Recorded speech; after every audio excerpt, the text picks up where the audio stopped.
Hello viewers, I'm SB and welcome back to Total War Warhammer 3, where today we turn our sights to the south. I'm pretty happy with the way things have gone up here recently. We took out a faction that could have been a major thorn in our side had they been allowed to develop. Be'lakor gets, that dwarf, the dwarf legendary character for that faction, just gets absolutely terrifying. His name's not Be'lakor, Be'lakor's the demon guy. Belagar? Listen, we've killed so many people, I already can't keep their names straight, and I see no reason to stop now. Can we make it back to... Yes, we can make it back to Miragliano this turn. Would I want to do any recruitment or anything? Well, I guess we might want to upgrade the ship. Yeah, let's stop in Miragliano. We'll take our last bit of replenishment, and we'll figure things out from there next turn. So first things first, you should definitely make moves toward utility belt. And the units in that army are getting nice and high level. You are going to get in the water and head down toward the Bretonnians. And like, what is the next thing we need to do?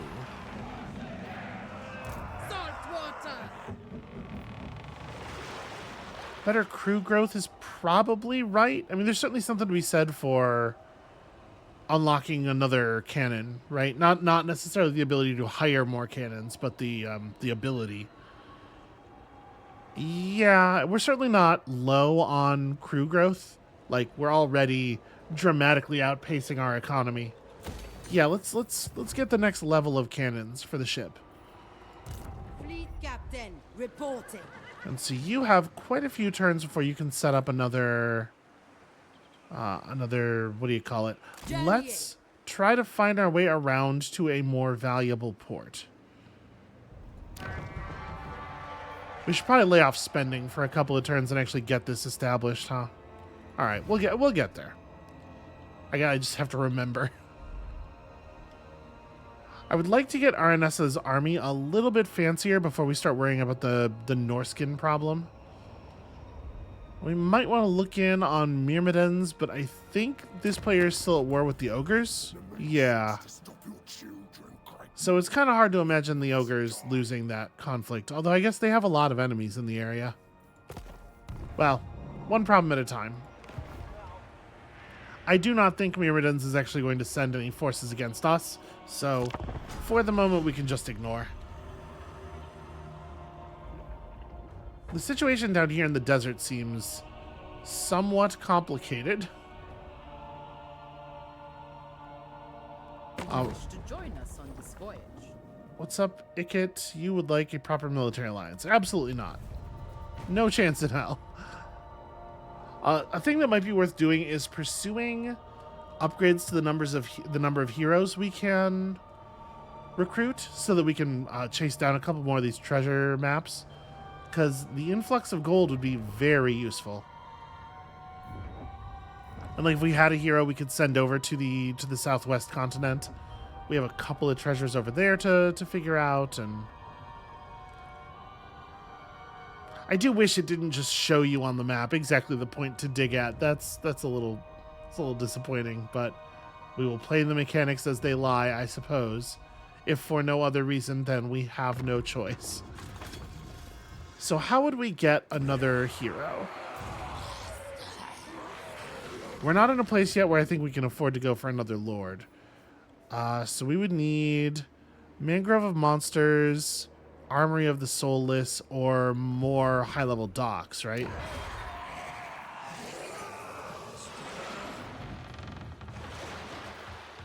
Yeah, each tier 5 dock is +1 hero capacity for fleet captains. And it would be good to send a fleet captain west and like establish coves on the coast and then go inland for the maps and stuff. All right, Aranessa, just sail. Sail mighty fast. Onwards.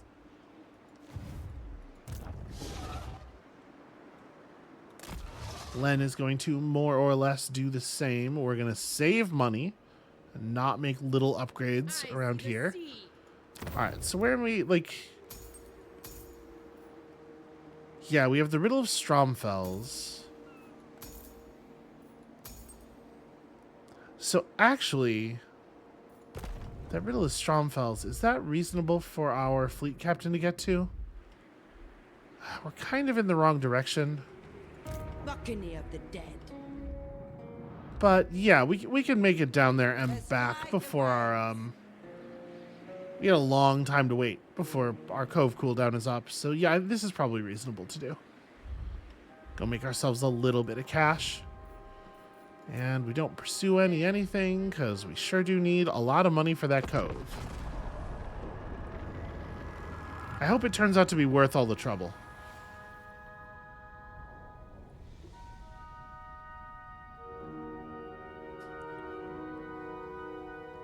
There are a few like really major ports that I can think of that I would like to check first to see if we can seed. One of them is up around the north side of this continent. There's this great big waterway that runs through a bunch of the empire, and at its mouth there is a port called Marienburg that we should check.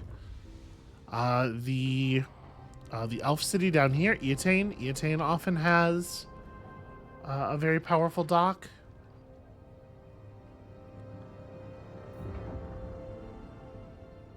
There's a lot of chaos going on just north of us. Probably not actually super relevant to me, but maybe a thing to keep an eye on. Maybe something that we could take advantage of. The other thing that we should keep an eye out for, money-wise. Cool, we gained our follower. Let's go ahead and equip that immediately. Big increase to the Winds of Magic power reserve for all armies. Not likely to be terribly meaningful for us, sadly.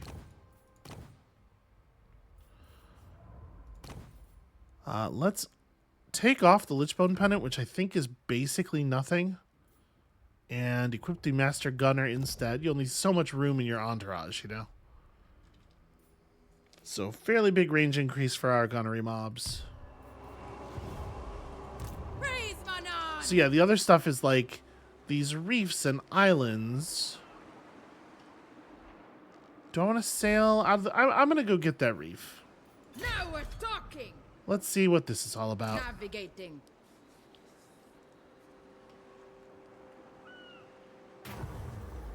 Pirate coves are some of the world's most elusive places, where the wealth of local sea brigands is secretly kept and fiercely defended. It seems that today may be your lucky day, as your lookout in the crow's nest claims to have spotted one, a small island cave next to which a black ship is moored. The ship belongs to an infamous fleet of vampire pirates, and it appears there are zombie deckhands transferring treasure chests onto the ship right now. Hell yeah, opportunity for a huge payday. Let's hit them while they're still moving stuff. They want to give us a close victory on this? I mean, yeah. This is going to be a pretty straightforward battle. Their army is like our army, but with fewer guns. So we could ransom the captured crew back to whoever runs them for quite a bit of money.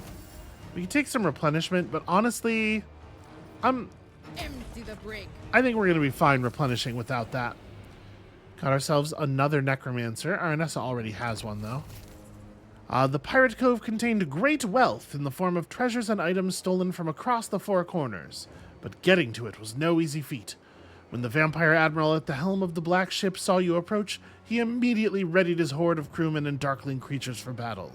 Well, 20,000 gold and another copy of the pendant that I don't like. Yeah, that's additional yield. Your lord's extensive seafaring expertise has been brought to bear. Here's 7,000 more gold. Ready to swordfish. Aranessa's traits are really coming through for us there. Treasure. That was a big haul. All right, 2 extra points, huh? I think what we're gonna do here, actually, instead of cleaning up the rest of her character-specific stuff, maybe we should go for Black Flag. I'm just thinking, like, the reduction in upkeep is going to be meaningful. I want to get a second army going as quickly as possible, you know? All right, we're gonna finish out living ship, and then this is another upkeep reduction skill, and it ends up being a lot of upkeep reduction. Yeah, we'll pursue that a little bit. Having 4 points in that box is going to let us get Black Flag with our next level up. I think this is a pretty great skill. Also, Charlie is just doing fantastic over here. More explosives than ever before. And as long as we're in friendly waters, we can continue to replenish out here. Catch those winds. Yeah, we're going to be just fine. So, oh, I can't upgrade her stuff at full sail, but There'll be double rations on the ship we this can do some other important upgrades. So we can get access to people with guns on the back of crabs. We can, of course, push that up. I need another plunder pile before we can get the Curse of the Bountiful Treasure. And that's a thing we're going to accomplish by upgrading some main settlement buildings. And then while we're at all this, so Smithy's Tavern, there's a fair amount of extra money. Yeah, you know, 300 extra income per turn is nothing to sneeze at. And we have a little bit of trade income, so the Peg Street Pawn Shop is probably worth building. What's the final thing we can get here? The Dragon Tooth Lighthouse, which just makes the whole sea visible. That's interesting. I don't know if I think that's great, actually.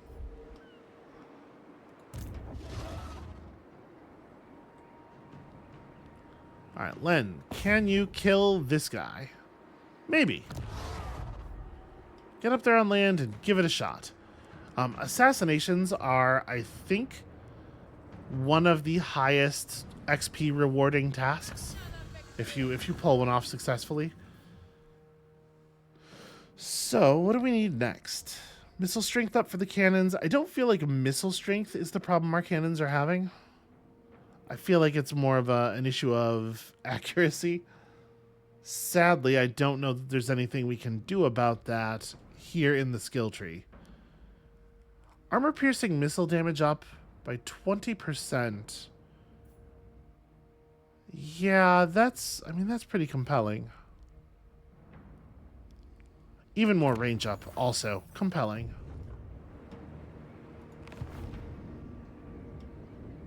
A foe too far. Blood and toil.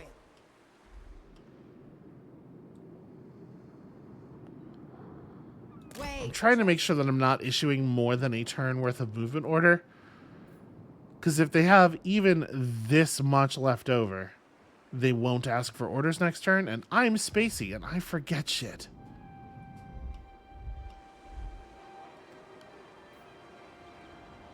Alright, push it up over 3k infamy as well, so that's coming along. 25,000 is a lot. We're gonna become the most infamous pirate. It may take a couple of years is all.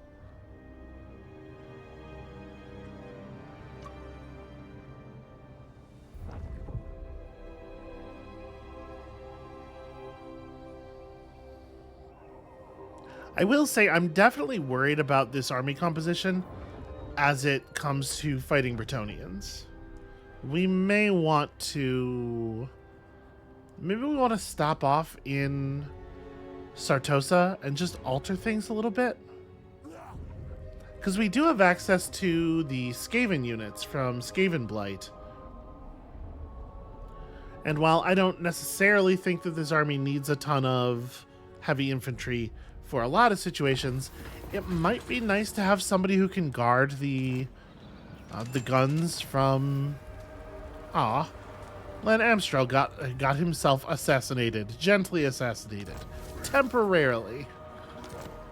Yeah, I'm thinking it would be really nice to be able to block enemy cavalry charges here. You might be right. So let's stop off and have a look at what we can do. So we could pick up Storm Vermin with halberds. That's plus 17 versus large, so 42 melee attack with very impressive armor piercing damage versus large enemies. Also charge defense. What charge defense does is if a unit with charge defense is allowed to sort of like get set and receive a charge in the sort of set melee stance, then the enemy cavalry unit doesn't get its charge bonus at all, which is a big deal. It is a shame that we can only request, or we can only recruit 2 of their units at a time, and you have to spend your allegiance to pull that off. So we'd actually, at the moment, only be able to grab 1 storm vermin anyway, and I don't think that that's likely to be worth it.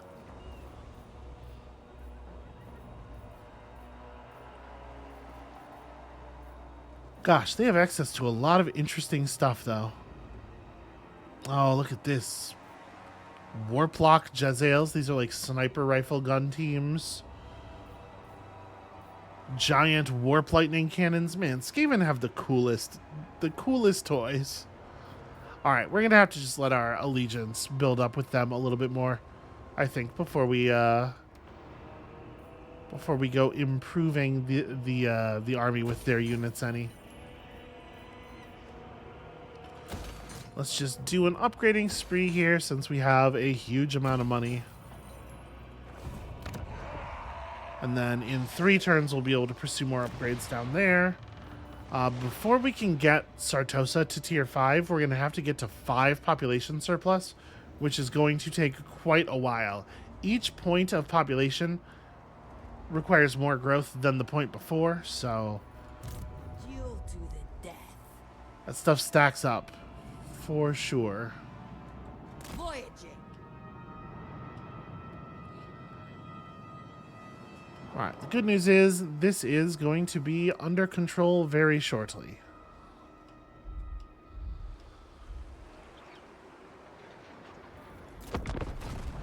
I wonder if these beastmen are going to be able to do any real damage to the Bretonnians before they get routed. Random little beastman armies are usually not a big danger. And in particular, I think they're probably pretty bad at fighting Bretonnians. I'm just thinking about the units I know in the Beastman roster. Cavalry cycle charges are just, they're going to be difficult to deal with. Not that the AI necessarily plays cavalry all that well. So there is this greenskin faction here that seems to be making a pretty serious incursion into the Magic Forest. I wonder if Grom the Paunch would be interested in playing ball. Could maybe use an ally to the north.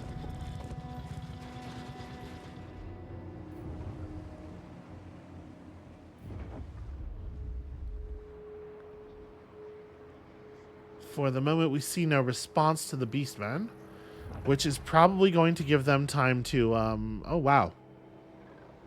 Never mind, maybe. Yeah, they attacked Phyrus and just lost straight up. The Cult of Sigmar has been obliterated by the Khemri, which is probably not actually all that great for us, because it seems like the Khemri don't like us either. See, father. I guess let's go make landfall. Let's go say hi to Phyrus. Let's go landwards. Yes. They don't seem to have any armies in reinforcement range. I think we can afford to grab this. The question is, would we conquer it?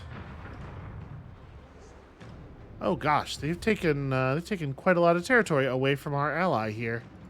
How you doing over there, buddy? Politics do not concern me. He is down to just this settlement, actually. Yeah, these Bretonnians have taken over. All right, well, that's going to have to get dealt with. So they do have some inland settlements with decent resources. We might want to actually try to, like, claim this territory.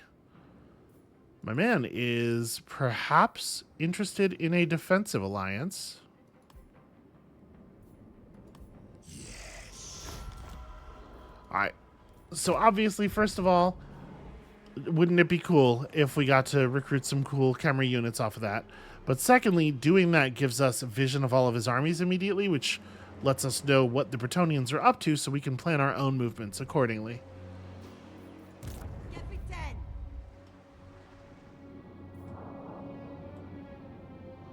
Sail away. All right, just run up here on the reef, which I'm sure is a safe thing to do. This is the Galleon's graveyard, and we need to end up in control of it. Drown them. So we have, in fact, discovered. The deckhands were digging all through the night till their rusty spades clanked against an old chest buried in the dirt. 5,000 treasury, 150 infamy, and an executioner's axe, which enables sundering attacks. So when a unit wielding this hits an enemy in melee, it reduces that enemy's armor value for some amount of time. I think we can probably go ahead and give that to Aranessa. For the moment, again. Until we get the good thing. Yeah, this makes it a lot easier for your other units to like jump in and do damage. The Sword of Anti-Heroes is a lot of damage itself, though. I wonder if it's a better play. Yeah, maybe we hold on to this, because this will help her do like big burst damage to annoying enemies. Shoot, I can't quite touch it. That's a little annoying. I'm gonna give them an entire turn to run up here and try to play defense. And then we can build an outpost here. I'm going to go ahead and do it. If they end up losing this to Reponse and we spent $2,000 on absolutely nothing there, I think that's fine. I think we're in a place economically where we can handle that for the moment.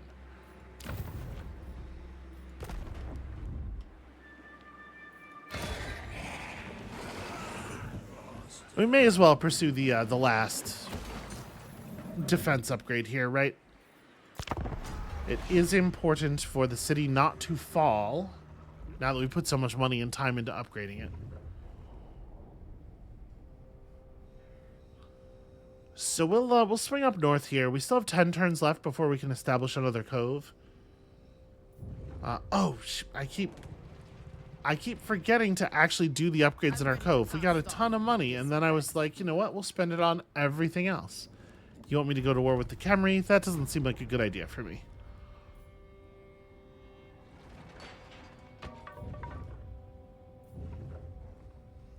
I think they just lost that army. Kateb attacks that half of Bretonnian stack with 2 partial armies and lost them both.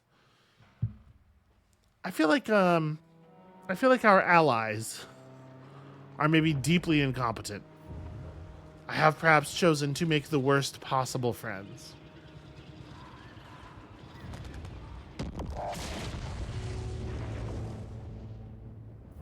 Yep. I say as Ikit Claw gets dunked. Yeah, actually, I think this player might not be long for this world.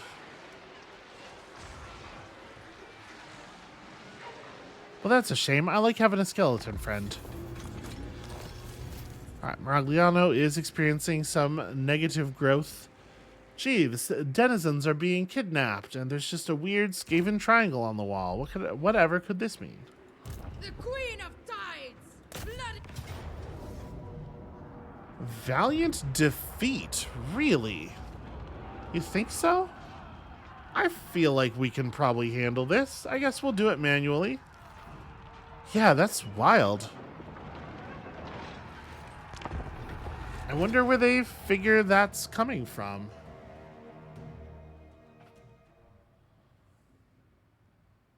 The enemy sallies out to fight on the field, and they're just going to get torn apart.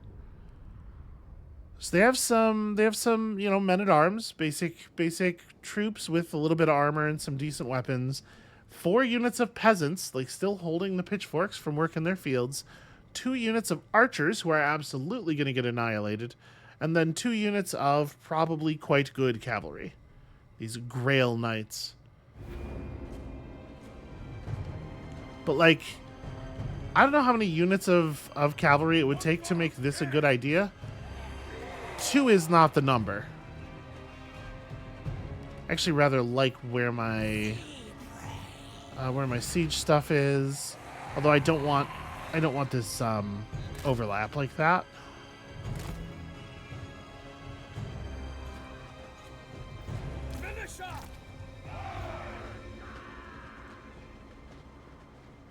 Yeah, I mean, I think this is more or less right.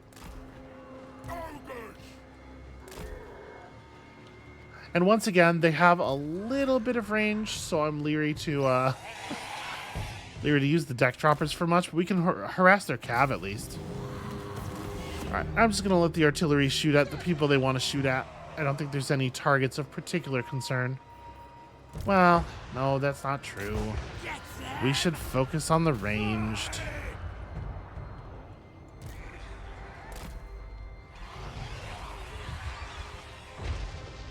Spectacular hit from the Queen Bess there. Oh, right.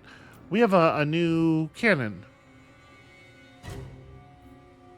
The Sartosan Grape Shot. Strong versus multiple units, bad against a single target. I feel like this is the thing we want to be doing, right?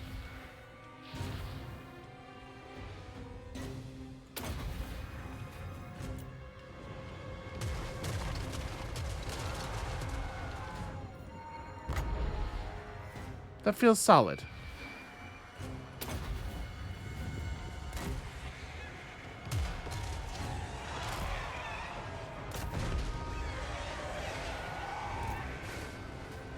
All right, let's have a couple units of gunners. Turn to meet these dudes, and we're gonna run some units up past the gun line for the flank, but more important than anything else, go and meet them in their charge. And also, Araness is gonna haul ass over there real fast. The cavalry unit on the other side seems a little bit more reluctant to move forward, and that's fine by me. Alright, you're about to start opening fire.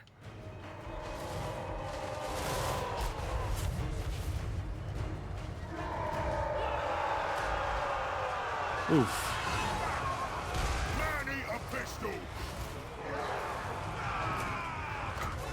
Nope, no escape. I see what you're trying to do there. Come on! Yes! Let's activate that Sword of the Anti-Heroes. We're just going to shred them as fast as we can.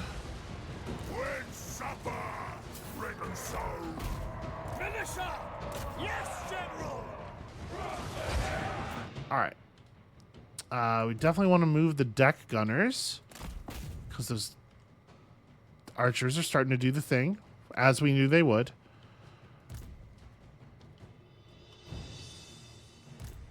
Probably want to start throwing grenades as well.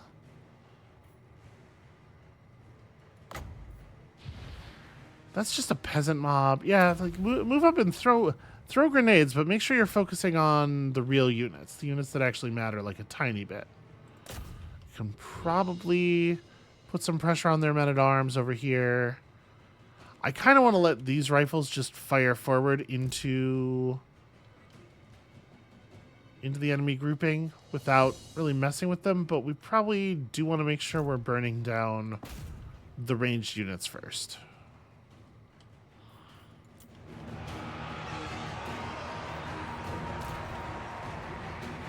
All right, that cavalry unit is That's the one! pretty toast. Show us the foe!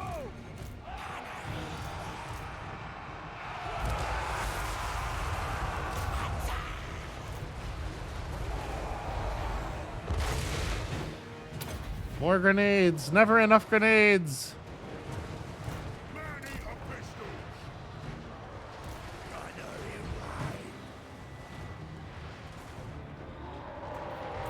Yeah, they're having problems all over the place. Okay. Turn and fire into the flanks of the enemy anywhere that they will allow it. Anywhere that they do not give you sufficient respect. Yeah, this thing is gonna just get shattered. I mean, yeah, we're doing really well here. You shoot there.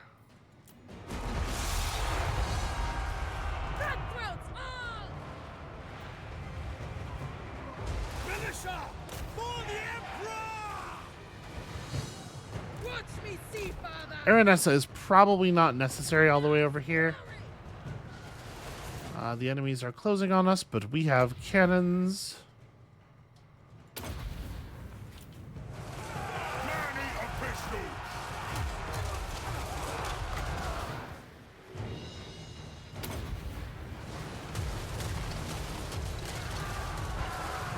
That's pretty fun.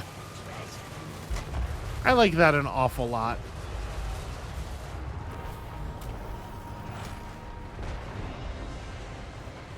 Valiant defeat. I have a real hard time imagining that one. We lost 21.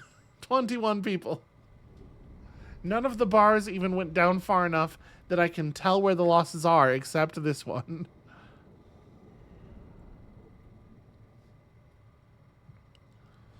So we will use this as a foothold here on the continent.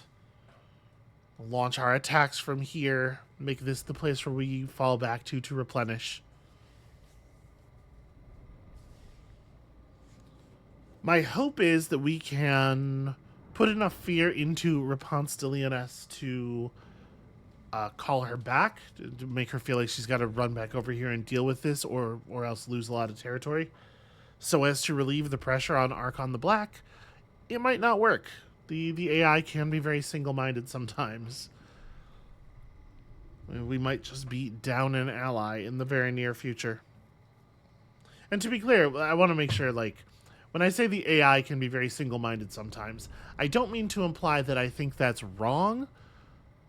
I think it probably is the right play for them to just devote their armies to taking out Archon and then dealing with us after, even if it means they lose more stuff in the long run. Sack it, then hold it. Found a treasure map indicating treasure over by Bordelot. That's interesting, but not very much. Spite. And because we upgraded our main settlement building, we can drop 3,600 here, get the other cannon. And I know, I'm supposed to be setting up the cove, but like, it's very difficult not to want to get the last cannon. All right, so more movement range, more upkeep reduction, new units recruited at a higher level and cost less to pull out of the raised dead pool. You can grab... Oh, we should probably... Yeah, grab the other point of training there. How long until you get to be on a mount? Next level. That'll help for sure. Here in Pyrus, we don't really need a munitions hut. Let's smash that and put something else in its place. And yeah, we're totally out of money, so I guess there's nothing else we can be doing. Fleet captain reporting. Onwards. Let's have Wendy head over to Eatane, see what we can see.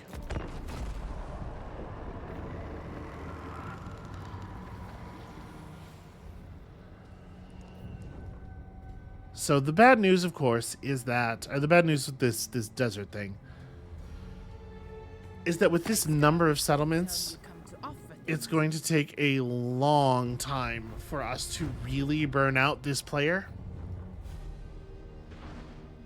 They're going to be able to, you know, after losing their lords and stuff, begin rebuilding armies quickly and actually fill them out, because they're going to have a pretty strong economy. So we might be down here for a minute. It's not totally ideal, but at least you are, you know, you're still gaining infamy while you're fighting naval or while you're fighting land troops and stuff. It's not what pirates would rather be doing, but it'll work.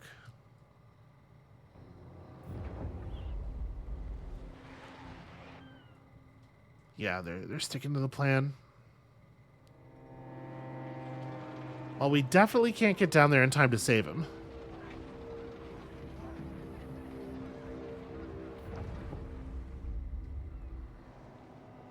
So we have a quest of some kind involving Alhaik. Those purple winds of magic are strangely absent round these parts, making the bindings that tie our troops to this world and our will tenuous at best. Should we wait for the winds to blow more favorably or press on regardless?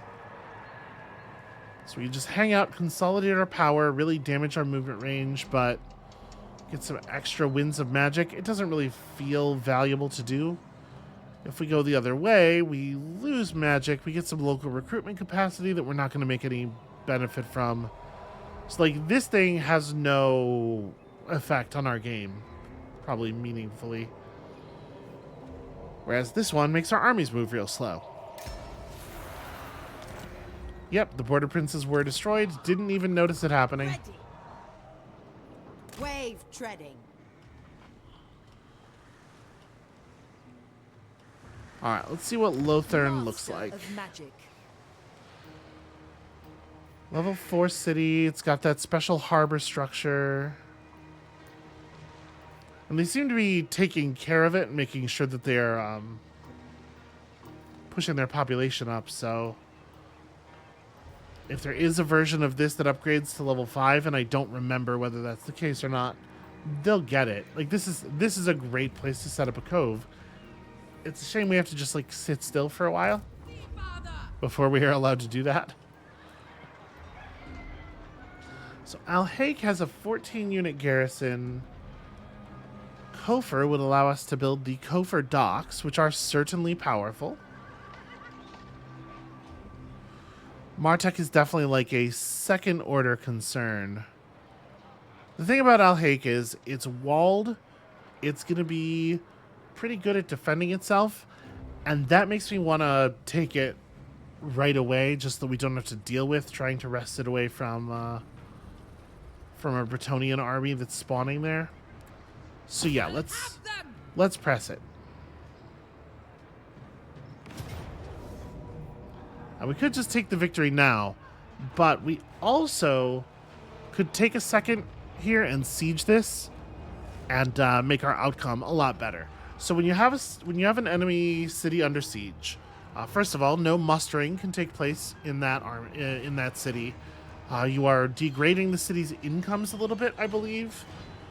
And most importantly, the defenders of the city are starving during the siege. So the longer you hold the siege, the more life they lose over time. We could get some siege towers done. You know what? I'm gonna go ahead and continue the siege. We're gonna build some siege towers so that we can get on top of the walls quickly and just see how that works out. All right, what do I want here instead of this? A replenishment building would be all right. Doesn't look like I necessarily actually have access to that. We could grab some defenses. I will say that I'm not wild about the composition of the garrison from these buildings in this place.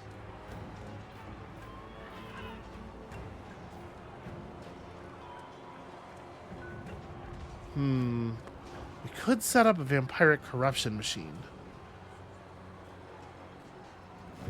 Let me see here. What is the province?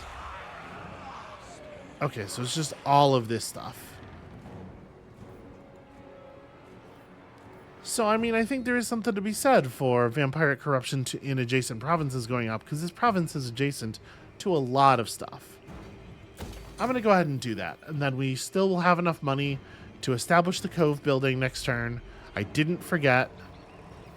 Can we also set up a plunder pile?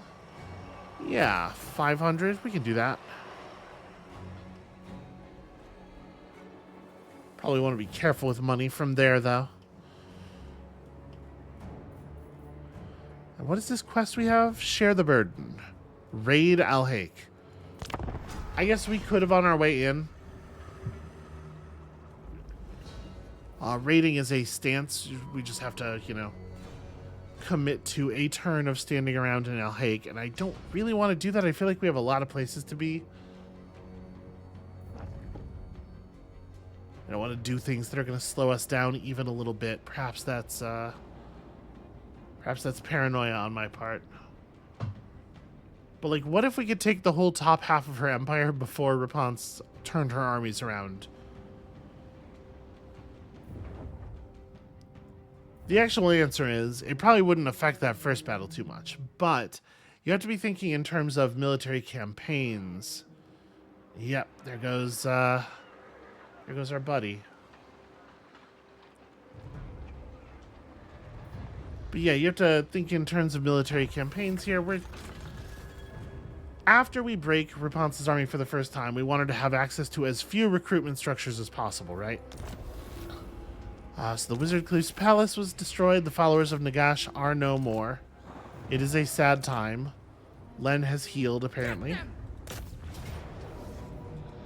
So we can now take a victory that doesn't result in the death of any of our units, and I think I'm just going to go ahead and scoop that up. We can establish a pirate cove. We could just burn the place to the ground. But I do think it's for the best that we just grab it. We're ship-shape.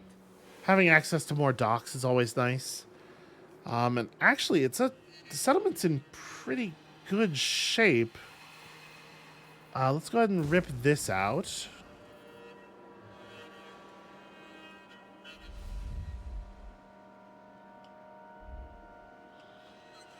It is forbidden.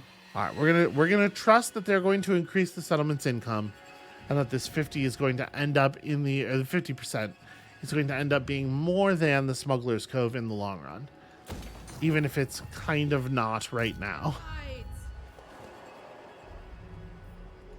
Praise Manon. Do we want to upgrade the growth structure here? We want to like speed this up even further? Probably. We have 110 growth in the region already. So this is a pretty small percentage increase.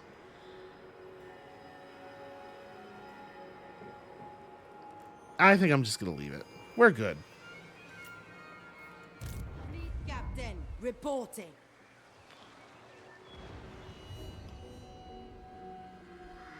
I think we're just going to hang out, honestly. Like, I don't really want to go anywhere because I think we do want to install in 7 turns. We want to throw that thing in there as, what do you call it?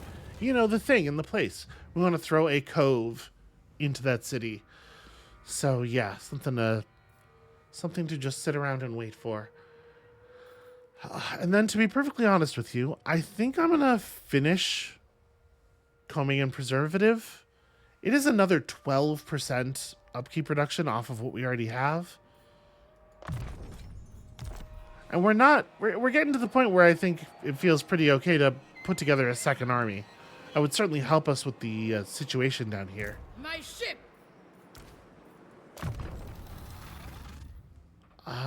You could take the last point of training, because apparently that's the level you are now.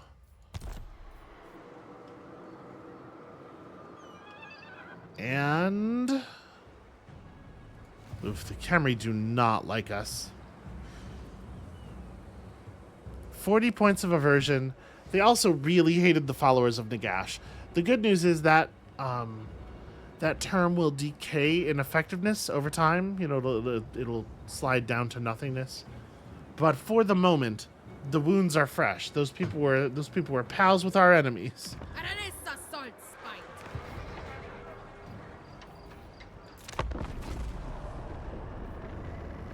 And it might be nice. It might be nice to put together a second army who can just sail west.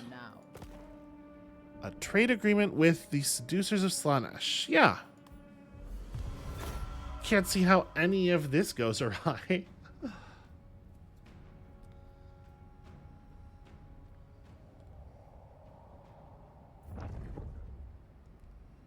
So we've got ourselves a pretty solid foothold here, and we took away one of their biggest cities. That said, Rapunzel is proving herself to be resourceful. It's perhaps wise not to underestimate her.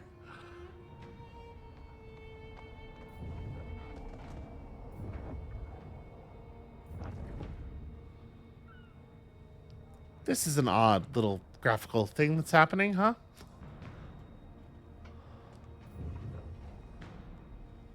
And Mad Mulletson still sails around in the channel, lonely as hell. An ocean of opportunities. Conversations with several captured admirals, not animals, have brought information to light regarding several potential targets. We'll only have time to strike one, however, so you must choose wisely. Which convoy should we attack? I mean, I want to do a high reward, right? Exotic goods hauler. Some enterprising fellows from the New World have decided to risk it all against the elements and, of course, ourselves. Well, we're going to show them that that was perhaps a miscalculation. Okay, so it spawned an exotic goods hauler army somewhere. So, it would appear... Okay, yeah. It's looking pretty likely that Sartosa is their destination, though they're well protected. Taking their cargo as our prize presents an opportunity we daren't pass up. I mean, it is a lot of infamy, right? If they're actually on their way to Sartosa, we could just wait for them. I feel like that's the plan. Just see if they actually do come over here. And with that, I know this is a little shorter than we usually run, but I think, unfortunately, I am going to have to call it here for today. We made a little bit of progress. We took some valuable stuff off of this Bretonnian faction. They have a lot of settlements left, but they don't have a lot of advanced settlements, like big ones where you can have, and already do have, a bunch of purple recruitment buildings or whatever. So I'm hoping that if we do manage to do some damage to Rapunzel, it turns out to be relatively permanent. Like she has trouble recruiting elite units to replace what we're destroying. I guess we'll see. This is all hope. This is all speculation and hope so far. So when you come back next time, we are in fact almost certainly going to be forced into battle with the Bretonnians, but this time, you know, maybe things go slightly more our way. And we'll see you then.